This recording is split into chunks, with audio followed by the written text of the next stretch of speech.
Agora eu acho que vocês vão voltar a ficar de bem comigo, né? Eu já tava sendo marcado como estraga prazeres dessa negociação toda do C3, porque no final das contas eu sempre vinha com.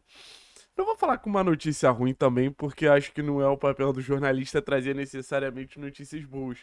Mas a notícia é que o torcedor do Atlético não queria. Então chegava o camarada lá da sei lá onde, mandava o Atlético tá fechando com o C3. Eu falava, calma, não é bem assim. Mas no final das contas, como eu sempre disse pra vocês, tudo ia pra um caminho positivo. Tudo indicava que a negociação poderia terminar da melhor maneira possível pro Atlético. Eu acho que agora, depois desse acerto entre C3 e Atlético, a tendência é que ou na quarta-feira ou até mesmo na quinta-feira você tenha o desfecho positivo entre os três clubes envolvidos na negociação, né?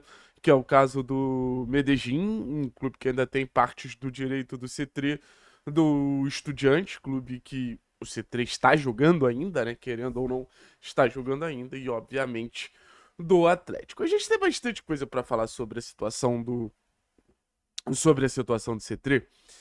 E o primeiro ponto que eu quero falar pra vocês é o C3, ele não é o que o torcedor do Atlético tá esperando. E eu não tô falando dentro de campo. A impressão que eu tenho é que muito desse anseio pela contratação do C3 por parte da torcida do Atlético é no sentido de agora a gente deu um salto de investimento e a gente saiu do mercado do 4, 5 milhões e a gente já passou pro mercado 6. Não. Até pelo fato do valor do C3 não ser 6 milhões. Mas o Atlético ele fez um esforço gigantesco.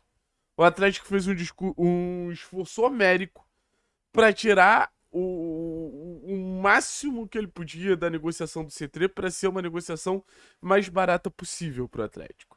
Então o Atlético ele ainda não chegou num patamar que o torcedor do Atlético anseia de ver, que é esse patamar dos 6, 7 milhões de dólares. Ainda falta, o Atlético ainda precisa voltar para as competições internacionais, o Atlético ainda precisa fazer dinheiro com venda de jogador.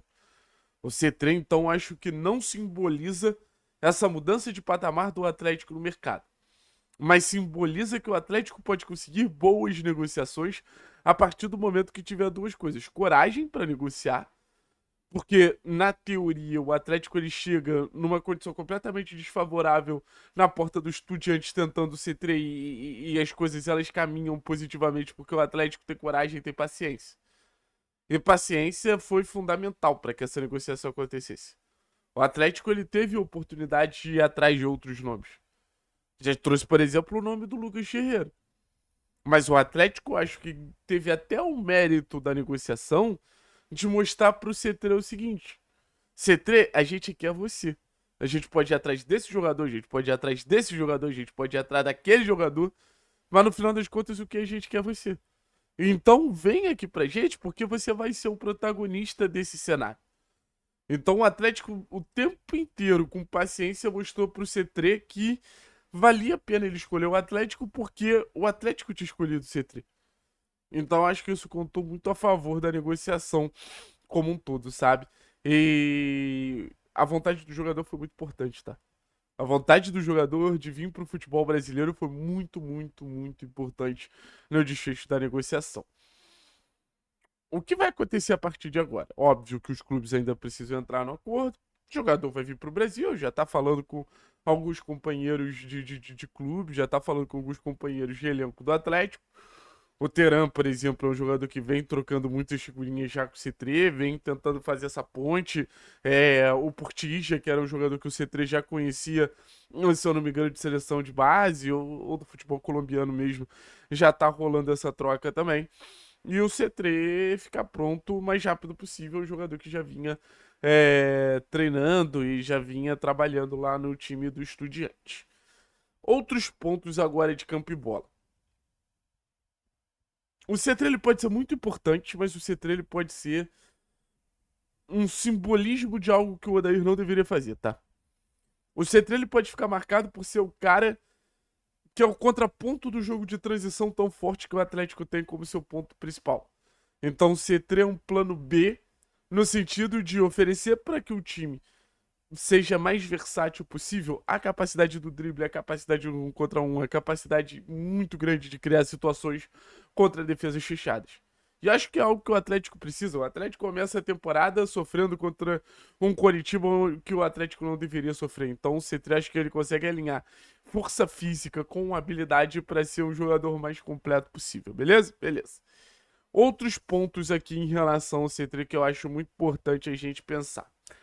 É um jogador em que ele chega com os melhores números dele muito voltados para criação de chance.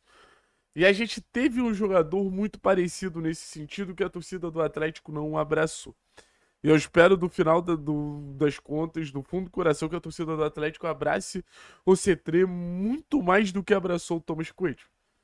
Porque a impressão que eu tenho, se dá para comparar o C3 com algum jogador, é com o Coelho, um jogador muito habilidoso, um jogador muito criativo, um jogador que consegue gerar muitas situações de gol. Então eu sinto que o torcedor do Atlético talvez que tenha implicado tanto com o Coelho, ele precisa entender que não vai vir um cara que vai entregar tantos gols ou tantas assistências, pelo menos essa é a ideia inicial, mas é um cara que vai estar gerando o jogo o tempo inteiro. Então o Atlético pode encontrar o C3 no 1 contra 1, que ele vai dar um jeito de gerar uma situação de um cruzamento perigoso, de uma finalização. Então, assim, é alinhando expectativa mesmo pro torcedor do Atlético não imaginar um outro perfil.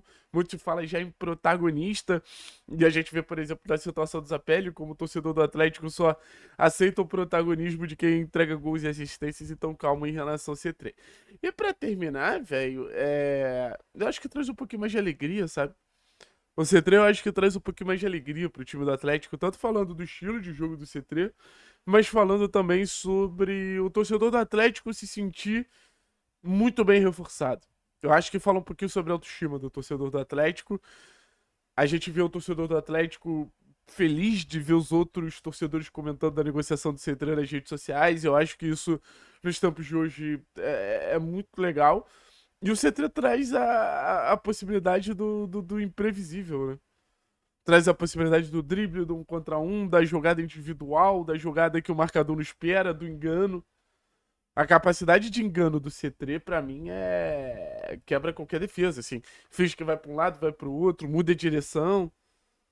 Então o C3 ele transforma o ataque do Atlético num ataque muito próximo de uma jogada muito boa, assim. Eu acho que os jogadores mais burocráticos não conseguem fazer esse encaixe acontecer. Enfim, rapaziada, é isso. Atlético e C3, tudo ok. Vamos ver se hoje sai o acordo entre os clubes. Tamo junto, é nóis. E eu acho que hoje não, mas amanhã a gente já tá na nossa casinha nova pra gente começar uma nova história, não só na minha vida pessoal, mas aqui no canal Três Pontos também, valeu? Tamo junto, é nóis. Tchau, tchau. Valeu. Ó, desligando que agora eu vou editar esse vídeo e vou dormir.